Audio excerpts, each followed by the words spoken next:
तो आज हम एग्जाम्पल 4 के रिगार्डिंग बात करते हैं। एग्जाम्पल 4 में मैंने आपको बताया था कि इसके अंदर हमें ट्रेडिंग अकाउंट नहीं बनाना है, इसमें हमें बनाना है प्रॉफिट एंड लॉस अकाउंट।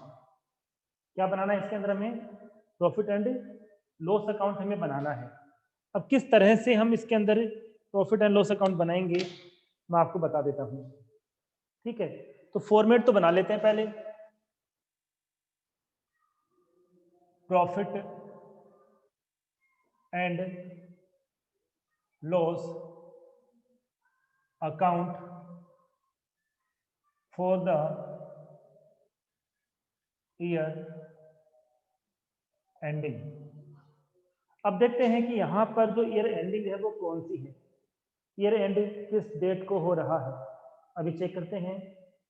तो फोर्थ में मार्च 31 2005, 31 मार्च 2005 हमें गिवन है।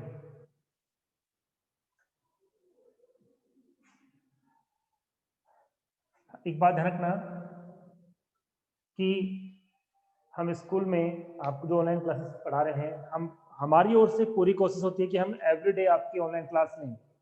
ठीक है, बट कई बार नेट का इश्यू हो, कई बार लाइट का इश्यू होता है, तो हम लोग वहाँ कुछ नहीं कर पाते, मजबूर हैं। तो ये यदि हम कई बार अब डिले हो रहा है, कुछ हो रहा है, तो आप ध्यान रखना कि इसमें जो इश्यू है वो स्कूल का नहीं है, वो नेट का या लाइट का है। ठीक है, 12th की क्लास भी इसी वजह से लेट हो गई थी स्टार्ट आज, क्योंकि नेट काफ़ी स्लो चल रहा है, कनेक्ट नहीं हो रहा है। ठीक है, इसमें आपको जो इन्फॉर्मेशन लेने के नीड नहीं है। ठीक है, तो देखिए सबसे पहले ये आपको पता ही है, पर्टिकुलर अमाउंट, पर्टिकुलर अमाउंट। ठीक है, ये इसका फॉर्मेट होता है। और ये बताइए कि P&L अकाउंट बनाने के लिए सबसे पहले हमें किसकी नीड होती है? आई मीन P&L अकाउंट बनाना है तो सबसे पहले हमें क्या चाहिए? क्योंकि P&L एक चीज के बिना हम स्टार्ट ही नहीं कर सकते हैं।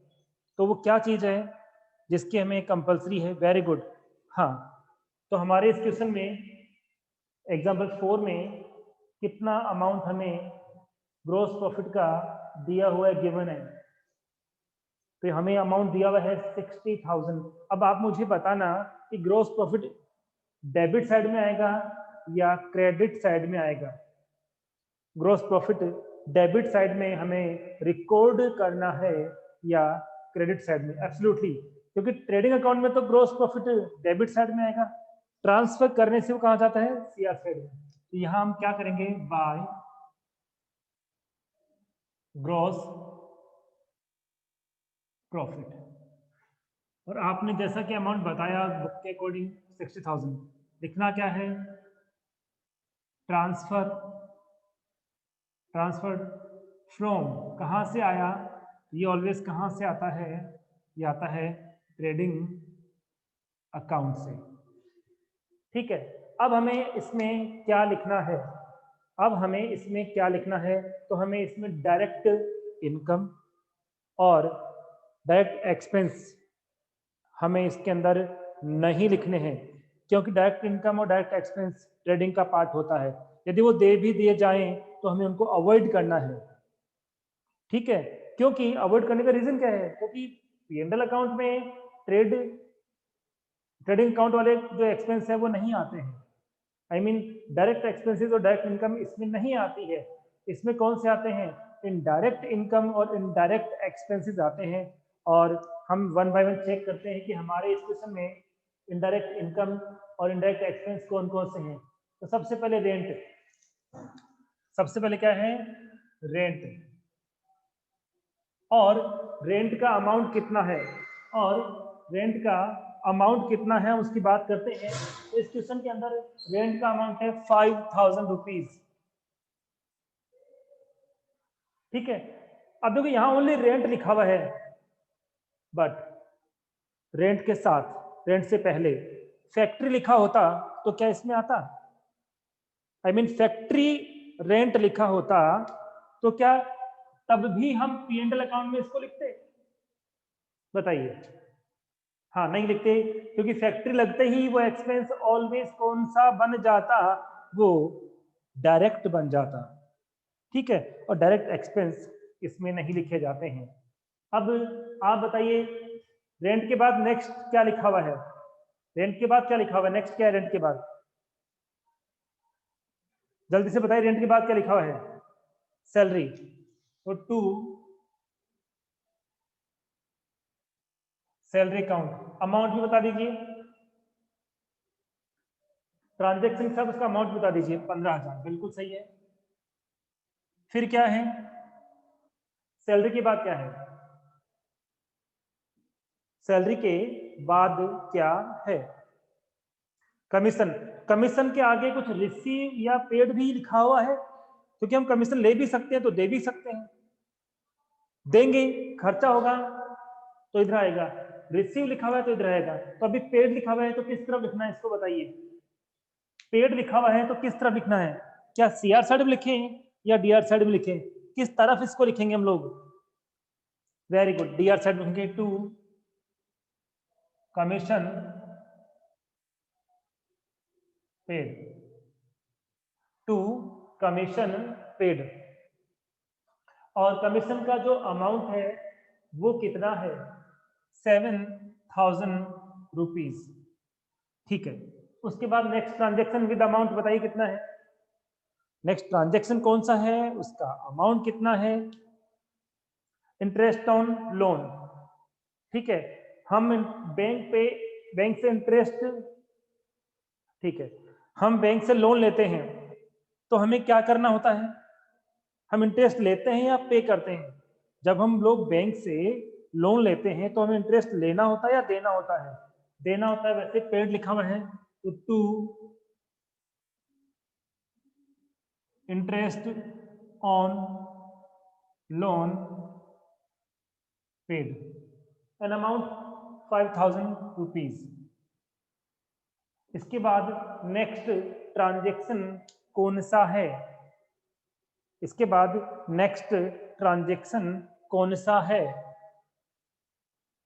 एडवर्टाइजिंग। तो टू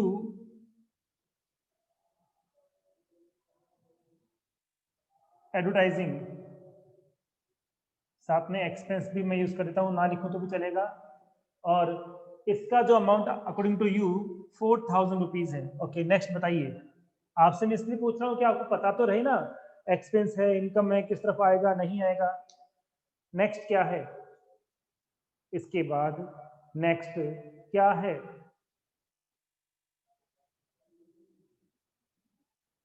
डिस्काउंट रिसीव्ड। इस बार डिस्काउंट के साथ रिसीव लिखा हुआ है, क्या डीआर साइड में लिख दें? डिस्काउंट रिसीव लिखा हुआ है, क्या इसको डीआर साइड में लिख दें? वेरी गुड, डीआर साइड में तो एक्सपेंस आते हैं, खर्चे आते हैं। ये खर्चा तो है ही नहीं ना, क्योंकि रिसीव लिखा हुआ है। इसलिए हम इसको कहां लिखेंगे? इस तरफ लिखेंगे, bye discount received, bye discount received. और डिस्काउंट रिसीव्ड का जो अमाउंट है वो कितना है? इट्स प्रॉफिट नहीं, इट्स इनकम बोलेंगे अमूल। 3,000। देन नेक्स्ट, नेक्स्ट क्या है? 3 है 30 है?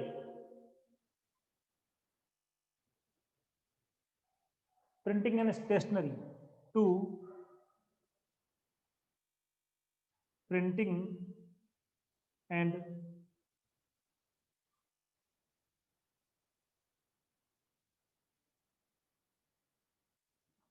Stationery account. इसका अमाउंट आप बता रहे हो 3,000 रुपए। डिस्काउंट कब? 2, ये लो। ओके, फिर उसके बाद what is the next transaction? Next transaction कौन सा है? Legal charges.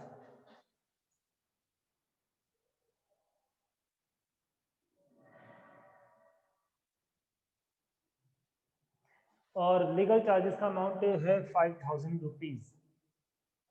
तो पहले तो ये बताओ कि यहाँ तक आपके सब कुछ समझ में आ गया है? Any doubts? क्या सबके समझ में आ गया है? यस और no?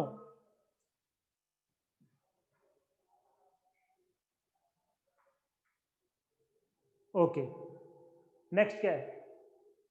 What is the next transaction? Bad debts.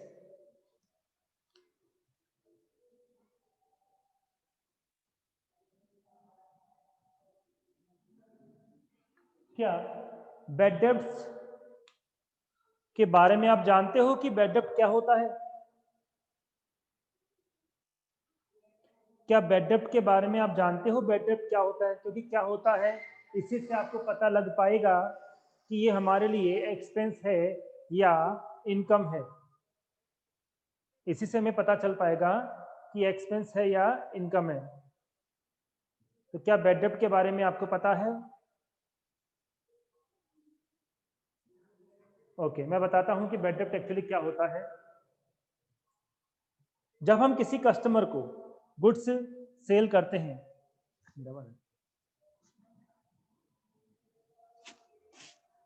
Retirement and death of partner, तो जब हम किसी कस्टमर को गुड्स सेल करते हैं और सेल करने के बाद कस्टमर हमें पेमेंट नहीं करता है, इट मीन्स हमारा अमाउंट डूब जाता है। तो जब हम जो लोकल लैंग्वेज में क्या बोलते हैं, पैसा डूब गया। पैसा जो डूब गया है उसी को हम बैड डेब्ट कहते हैं। आपने सबने लोकल लैंग्वेज में तो सुना ही ना कि उसका पैसा डूब गया। आप सबने ये तो सुना ही है कि उसका पैसा डूब गया। तो डूबने का मतलब क्या हुआ कि हम पैसा मांगते थे लेकिन कस्टमर के पास पैसे नहीं थे, या जानबूझ के उसने पैसे हमें दिए ही नहीं और आगे भी हमें नहीं मिलने वाले हैं, तो उसी को हम कहते हैं बैड डेब्ट। Is it clear? तो बैड डेब्ट हमारे लिए इनकम तो हो नहीं सकती, प्रॉफिट तो हो नहीं सकता। ये हमारे लिए क्या है? ये हमारे लिए एक्सपेंस है। ये हमारे लिए क्या है? एक्सपेंस है। इसलिए हम क्या करेंगे,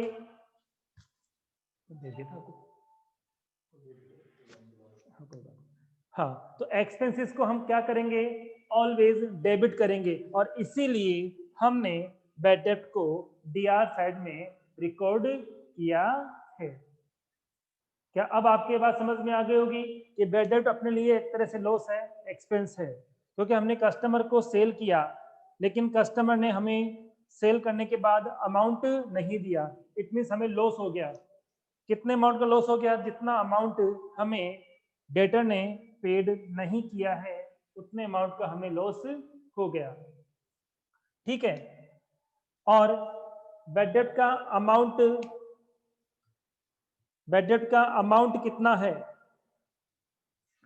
बैड डेब्ट का अमाउंट कितना है बताइए जल्दी से। 1000। Very good. इसके बाद बताइए, इसके बाद बताइए नेक्स्ट ट्रांजेक्शन क्या है? सबसे पहले मैं वापस आपसे पूछना चाहूंगा कि क्या बैड डेब्ट आप समझ गए? क्या बैड डेब्ट आप समझ गए? इसका मीनिंग समझ गए आप लोग बैड डेब्ट का? बैड यानी क्या होता है? बुरा। डेब्ट एंड डेटर से होता है। बुरे डेटर, बुरे डेटर हम किसे कहेंगे? जो पैसा नहीं देंगे। वो पैसा नहीं देंगे तो अपने लिए क्या होगा? लॉस ही तो होगा। ठीक है। डेप्रिसिएशन किधर लिखना है? डेप्रिसिएशन किस तरफ लिखना है बताइए? डेप्रिसिएशन किस तरफ लिखना है हमें बताइए आप। डीआर साइड में, क्योंकि एक्सपेंस है। Very good. To depreciation account. और according to you how much amount of depreciation, how much amount of depreciation, कितना अमाउंट है डेप्रिसिएशन का? 2000 rupees. Okay, very good. Next बताइए, नेक्स्ट बताइए कि नेक्स्ट ट्रांजेक्शन क्या है? नेक्स्ट बताइए कि नेक्स्ट ट्रांजेक्शन क्या है? Interest receive. आप ही बताओगे इस बार कि कहाँ लिखना है इसको, which side we can record this transaction CR side by interest received और इसका amount how much amount 4000 rupees. Okay, इसके बाद बताइए व्हाट नेक्स्ट। इसके बाद और कौन से ट्रांजैक्शन है? लॉस बाय फायर बताइए किधर आएगा? एब्सोल्युटली लॉस हो गया है तो लॉस तो डेबिट साइड में आता है। Loss by fire and how much amount of loss by fire 3000 rupees. Okay, what next? Next transaction क्या है बताइए? नेक्स्ट ट्रांजैक्शन क्या है? नहीं है। इट मीन सारे ट्रांजैक्शन हमने प्रॉपर वे में रिकॉर्ड कर दिए हैं। सबके समझ में आ गया है ना? यहां तक सबके समझ में आ गया है?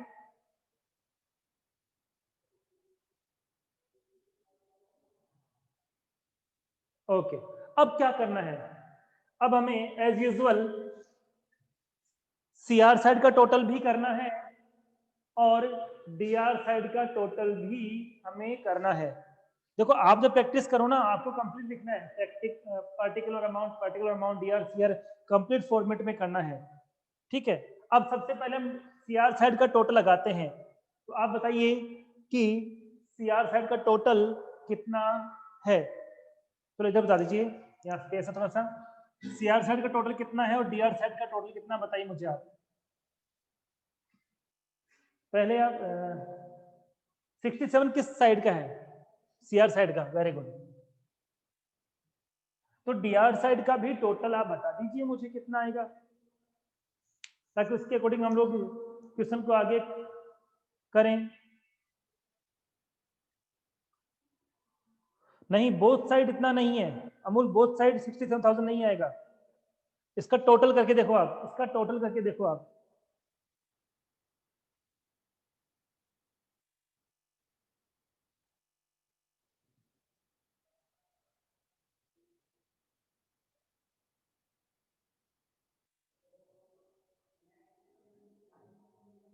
$49,000 डीआर साइड में। ये लो, ज्यादा साइड कौन सी है? डेबिट ज्यादा हुआ या इक्वल नहीं है? बुक में मत देखो, बुक में मत देखो, इक्वल नहीं है। आप इसका टोटल करके देखो, बुक वाला टोटल मत करो, ये वाला टोटल करके देखो, ये वाला, इस वाले का टोटल करके देखो आप कितना आएगा।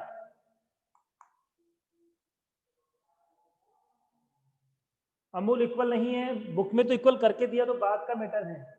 हमारे अकॉर्डिंग इसका टोटल कितना है? डेबिट साइड का टोटल 49,000 है और क्रेडिट साइड का टोटल 67 है। तो सीआर साइड ज्यादा है, इसलिए जो ज्यादा है उसी को अमाउंट को लिखते हैं दोनों तरफ। जो अमाउंट ज्यादा होता है उसी को हम दोनों तरफ लिखते हैं। और लगभग 2-3 लाइन छोड़ के आपको लिखना है, ऑलवेज 3 लाइन का स्पेस देना है, फिर लिखना है। यहाँ पर भी मैं 67,000 लिखूंगा और यहाँ पर भी मैं 67,000 रुपीज लिखूंगा। लेकिन इधर तो एक्चुअली टोटल भी 67 है और जो अमाउंट है वो भी 67 है। इधर तो नहीं था ना, इधर हमने 67 तो लिख दिया, बट टोटल 67 नहीं है। कितना कम है? आई मीन इन दोनों का डिफरेंस कितना है बताइए? दोनों साइड का डिफरेंस कितना है वो बताइए।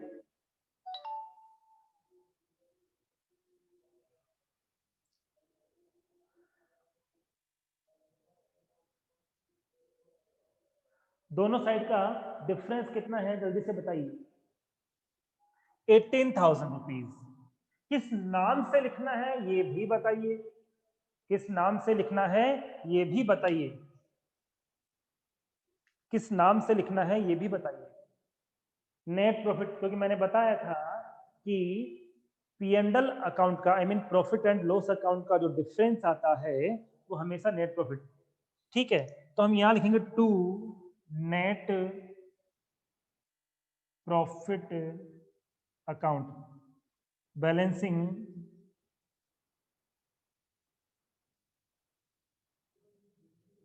फिगर, और यहां यह लिखना पड़ेगा कि कहां ट्रांसफर करेंगे, तो ट्रांसफर्ड टू कैपिटल अकाउंट, और फिर हम इसको क्लोज कर देंगे। तो 18,000 यहां पे लिखना है इस जगह, इसको ऐड करने के बाद ही आता है, तो ये तो हमें कैलकुलेट करना है। इसको कैलकुलेट करने से पहले टोटल कितना था, 49 था। हम ये कह सकते हैं कि CR का मतलब इनकम तो कितनी हुई 67,000 की, बट खर्चे कितने के हुए, एक्सपेंस कितने हुए 49,000 के, तो इनकम ज्यादा हुई है खर्चे कम हुए हैं, तो ऑब्वियसली प्रॉफिट ही तो होगा। तो क्या आपके समझ में आ गया है? Any doubt, any problem?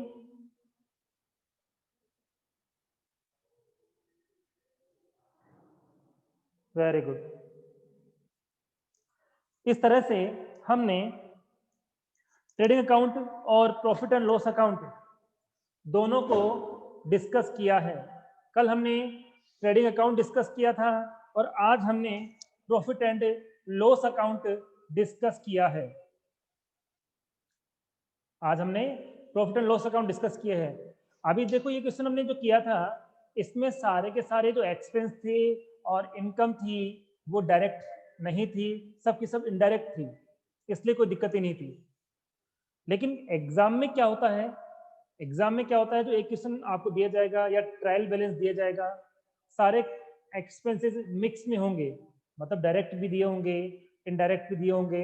Expenses के साथ साथ आपको एसेट्स भी दी जा सकती है, लायबिलिटीज भी दी जा सकती है। तो हमें क्या करना है, जो अकाउंट हम बना रहे हैं उससे रिलेटेड एक्सपेंस